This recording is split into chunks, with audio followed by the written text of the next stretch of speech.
আপনার ৫ জন কাছের বন্ধুর কথা ভাবুন তো, তারা কেমন? কারণ গবেষণা বলে আপনি সেই ৫ জনের গড়। আপনার সঙ্গ আপনার ভবিষ্যৎ নির্ধারণ করে। আসুন কুরআন হাদিসের আলোকে বিষয়টি শুনে আসি।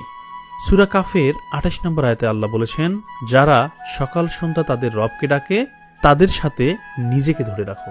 রাসূলুল্লাহ সাল্লাল্লাহু আলাইহি ওয়াসাল্লাম বলেছেন, মানুষ তার বন্ধুর ধর্মের উপর থাকে। তাই তোমাদের প্রত্যেকে লক্ষ্য করুন সে কার সাথে বন্ধুত্ব করছে। আসসালামু আলাইকুম, শুভ সকাল।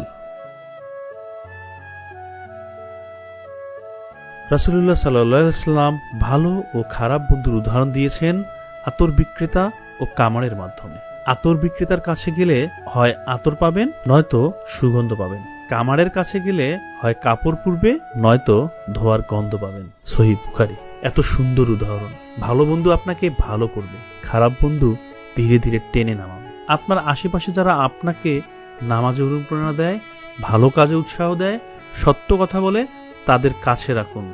যারা গীবত করে, সময় নষ্ট করে, পাপে ডাকে, তাদের থেকে দূরে থাকুন। আজ একবার ভাবুন আপনার সঙ্গ আপনাকে কোন দিকে নিয়ে যাচ্ছে। আল্লাহ আমাদের ভালো সঙ্গ দান করুন। জুম্মা মুবারক। আগামীকাল দেখা হবে অন্য কোনো টপিকসে।